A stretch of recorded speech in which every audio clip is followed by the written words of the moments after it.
നമ്മുടെ മനസ്സിൽ നിറഞ്ഞു നിൽക്കുന്ന ചിലതുണ്ട്, അങ്ങ് മറന്നു പോകുന്ന മറ്റു ചിലതുമുണ്ട്.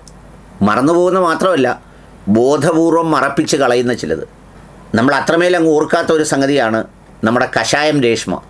ഒരു പയ്യനെ വീട്ടിൽ വിളിച്ച് കഷായം കൊടുത്ത് അവനെ കൊന്നത് നമ്മുടെ പോലീസ് മേധാവി പറഞ്ഞതുപോലെ വളരെ നന്നായി ഇംഗ്ലീഷ് സംസാരിക്കുന്ന, നല്ല മാർക്കുള്ള, വളരെ മിടുക്കിയായ ഒരു കുട്ടിയെ നിങ്ങൾക്കറിയാമല്ലോ, രേഷ്മക്കുട്ടി. ഈ രേഷ്മക്കുട്ടിയുടെ കഥയൊന്നും അന്തരീക്ഷത്തിൽ വലുതായി നിൽക്കില്ല. പക്ഷേ മറ്റ് ചില കഥകൾ, സിറിയയിൽ പോയ കഥ, ലെബനനിൽ പോയ കഥ, അതുപോലെ തന്നെ ആരെങ്കിലും രണ്ടുപേര് തമ്മിൽ പ്രണയിച്ച് വിവാഹം കഴിച്ചാൽ ആ പ്രണയത്തിൻ്റെ ജാതി നോക്കി കഥകളും വിദ്വേഷവും ഒക്കെ പ്രകടിപ്പിക്കുന്ന ഒരുപാട് ആളുകളുണ്ട്. എന്നാൽ ചില കഥകൾ നമ്മളെപ്പോലും അത്ഭുതപ്പെടുത്തി പോകും. കഥകളല്ല, ചില സംഭവങ്ങൾ. സംഗതി എന്താണെന്നറിയോ? രണ്ടുപേർ തമ്മിൽ, നിസ്സാരക്കാരല്ല, അതിസമ്പന്നരായ രണ്ട് കുടുംബങ്ങൾ തമ്മിൽ തങ്ങളുടെ മകനും തങ്ങളുടെ വേറൊരു മകൾക്കും വേണ്ടി വിവാഹം ഉറപ്പിക്കുന്നു. പരസ്പരം വിവാഹമുറപ്പിക്കുന്നു. ഇരുവരും പിന്നീട് ആ ഉറപ്പിച്ചതിന് ശേഷമുള്ള ജന്മദിനത്തിൽ കേക്കുകൾ മുറിക്കുന്നു, ഒരുമിച്ച് ട്രക്കിങ്ങിന് പോകുന്നു. ഇതെല്ലാം കൂടാതെ 17 കോടി രൂപ വാടകയ്ക്ക് വിവാഹം നടത്തുന്നതിന് വേണ്ടി ഒരു കൊട്ടാരം ബുക്ക് ചെയ്യുന്നു. എത്ര കോടിയാ? 17 കോടി. എന്നിട്ടോ ഈ രാജ്യത്തെ വിവിധങ്ങളായ VIP-കളെ കൊണ്ടുവരുന്നതിന് വേണ്ടി 2 സ്വകാര്യ ജെറ്റ് വിമാനങ്ങൾ ഏർപ്പാട് ചെയ്യുന്നു. അമ്മാണി പണിയൊന്നുമല്ലിത്. ഒന്ന് ആലോചിച്ച് നോക്കണം. ഇപ്പോൾ എന്നെ കല്യാണത്തിന് വിളിച്ചിട്ട് രാവിലെ നമ്മുടെ പാടത്ത് വന്ന് വിമാനം കിടക്കുക കല്യാണത്തിന് കൊണ്ടുപോകാൻ. അങ്ങനെയുള്ള സ്വപ്നതുല്യമായ, സ്വർഗതുല്യമായ കല്യാണം ഒക്കെ സെറ്റ് ചെയ്യുന്നു. എന്നിട്ടോ അതിന് ദിവസങ്ങൾക്ക് മുമ്പ് ഈ പ്രതിശ്രുത വധുവും പ്രതിശ്രുത വരനും കൂടി ട്രക്കിങ്ങിന് കാട്ടിൽ പോകുമ്പോൾ വാഹനം മറിഞ്ഞ് ഈ പറയുന്ന ചെക്കൻ മരിക്കുന്നു. ആ വാഹനം മറിഞ്ഞ് ചെക്കൻ മരിച്ച ഡെഡ് ബോഡി പോസ്റ്റ്മോർട്ടത്തിനൊക്കെ കൊണ്ടുപോകുമ്പോൾ ആ മറിഞ്ഞതിനേക്കാൾ വലിയ കട്ടിയുള്ള എന്തോ സംഗതി വെച്ച് തലയ്ക്കടിച്ചതുപോലെ പോലീസിനൊരു സംശയം തോന്നുന്നു. പ്രതിശ്രുത വധു വളരെ വികാരനിർഭരമായി ഇൻസ്റ്റാഗ്രാമിലൊക്കെ പോസ്റ്റ് ഇടുന്നു.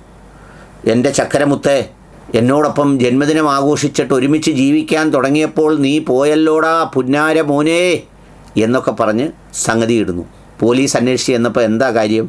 കാമുകനോടൊപ്പം ജീവിക്കാൻ വേണ്ടി കല്യാണമുറപ്പിച്ചവനെ കൊന്നു കളഞ്ഞതാണ്. പൂന സ്വദേശിയായ കേതൻ വിശാൽ അഗർവാൾ എന്ന് പറയുന്ന ഒരു ചെറുപ്പക്കാരനാണ് കൊല്ലപ്പെട്ടത്. ആ വധം ആസൂത്രണം ചെയ്തത് പ്രതിശ്രുത വധുവായ സിയ.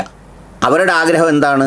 ചേതൻ അഗർവാൾ എന്ന് പറയുന്ന തൻ്റെ കാമുകനോടൊപ്പം ജീവിക്കാൻ ആഗ്രഹിച്ചാണ് ഈ പറഞ്ഞ കൊടും ക്രൂരത പ്രവർത്തിച്ചത്. ഈ ക്രൂരത എന്താണ്?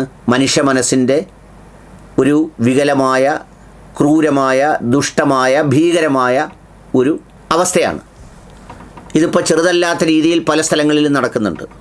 രണ്ടുപേരും കൂടി ചിലർ ഒളിച്ചോടുന്നു, ചിലർ ഭർത്തൃമതികളും ഭാര്യമതികളും ആകുന്നതിനോട് കൂടി തന്നെ ഒളിച്ചോടുന്നു. എന്നിട്ട് ഒരിടത്ത് ചെല്ലുന്നു, ഒരാളെ കൊല്ലുന്നു. ചിലർ തിരിച്ച് ഈ ജാതിയും മതവുമൊക്കെ വിട്ട് പ്രണയിക്കുന്നു, എന്നിട്ട് ആ പ്രണയിക്കുന്നവരെ ക്രൂരമായി പീഡിപ്പിക്കുന്നു, എന്നിട്ട് കൊന്നുകളയുന്നു. ചിലർ നമ്മുടെ കെവിനെ പോലെ അങ്ങനെ പ്രണയിച്ചതിൻ്റെ പേരിൽ കൊന്നുകളയുന്നു. ഇങ്ങനെ വ്യത്യസ്തമായ സംഗതികളുണ്ടെങ്കിലും ഈ പറയുന്നത് പോലെ അതിൽ ചെറുക്കൻ മുസ്ലിമും പെണ്ണ് വേറെ ഏതെങ്കിലും ജാതിയുമാണെങ്കിലേ ഈ ജിഹാദ് എന്ന് പറയുന്ന സംഗതി പൊന്തി വരുള്ളൂ. അല്ലെങ്കിൽ ഇതെല്ലാം ഞെട്ടിപ്പിക്കുന്ന കൊലപാതകം, ക്രൂരത എന്നൊക്കെയാണ് പറയുന്നത്. ഒന്ന് ആലോചിച്ച് നോക്കി, ഇത് അമ്മാണി പണിയാണോ? എത്ര പ്രതീക്ഷയോടെയാണ് ഈ ചെക്കൻ്റെ പിതാവ് പൊട്ടിക്കരഞ്ഞുകൊണ്ടാണ് പറയുന്നത്, നിനക്ക് വേണ്ടെങ്കിൽ ജീവനോടെ തിരികെ തന്നുകൂടായിരുന്നോ? നിനക്ക് പറഞ്ഞൊഴിയാമായിരുന്നില്ലേ? നിനക്കത് അവസാനിപ്പിച്ചുകൂടായിരുന്നോ? നീ എന്തിനാണ് ഇത്രയും ക്രൂരത ഈ പറയുന്ന എന്നോട് ചെയ്തത് എന്ന് ചോദിക്കുന്നത്. ഏറ്റവും ഓമനിച്ച് വളർത്തി ഇത്രയും പ്രായമാക്കി ഒരു വിശാലമായ സാമ്പത്തിക ലോകത്തിൻ്റെ അധിപനാക്കി മാറ്റിയ തൻ്റെ മകനെയാണ് പ്രതിശ്രുത വധു കൊല്ലുന്നത്. കല്യാണത്തിൻ്റെ പ്രധാനപ്പെട്ട സംഗതികളാണ് ഞാൻ പറഞ്ഞത്. ഇവർക്ക് ധരിക്കാനുള്ള വസ്ത്രം ബ്രിട്ടനിലെ ഒരു സവിശേഷമായ സ്ഥലത്ത് നിർമ്മിച്ചുകൊണ്ടേയിരിക്കുകയാണ്. അന്നത്തെ പട്ട് തുർക്കിയിൽ നിർമ്മിക്കുകയാണ്. പക്ഷേ ആ ചെക്കൻ പോയത് പട്ടടയിലേക്കാണ്. ഇവരെ ക്രൂരമായി ശിക്ഷിക്കും അല്ലെങ്കിൽ വിധിക്കുമെന്നൊന്നും ഇന്ത്യൻ ജുഡീഷ്യറിയിൽ ആരും വിചാരിക്കുന്നില്ല. ഇതിപ്പോൾ 1-2 വർഷങ്ങൾ കഴിഞ്ഞ് ഇത് പേപ്പറുകളായി നീതിന്യായ വ്യവസ്ഥയുടെ മുന്നിൽ ചെല്ലുമ്പോൾ ഒരു പെൺകുട്ടിക്ക് തോന്നിയ ഫ്രസ്ട്രേഷൻ, കാമുകനോട് സ്നേഹിക്കാൻ തോന്നിയ നിഷ്കളങ്കമായ ഒരു ഭാവം, അതിനപ്പുറത്തേക്ക് വലിയ മഹാസംഭവമൊന്നും ആവില്ല. വേറെ ചില രാജ്യത്തൊക്കെ ആണെങ്കിലാവും, തർക്കമൊന്നുമില്ല. അപ്പോൾ ഇതാണ് സ്ഥിതിവിശേഷം. പ്രതിശ്രുത വധുവും കാമുകനും 2 ഗുണ്ടകളും വന്ന് ഒരു ചെക്കനെ ട്രക്കിങ്ങിനിടയിൽ ഫോട്ടോ എടുക്കാൻ ചേർന്ന് നിൽക്കുമ്പോൾ തലയ്ക്കൊരൊറ്റ അടിയും പിടിച്ചൊരു തള്ളും. കഥ കഴിഞ്ഞു. പക്ഷേ ഇത് 17 കോടി ജിഹാദാവില്ല. അല്ലെങ്കിൽ ഇതിനകത്ത് പേര് മാറിയിരുന്നെങ്കിൽ ഇത് വിദ്വേഷം കൊണ്ട് നാറ്റക്കേസാക്കി നാട് മുഴുവൻ നാറിച്ചേനെ. ഇപ്പോൾ ആ പ്രശ്നമില്ല.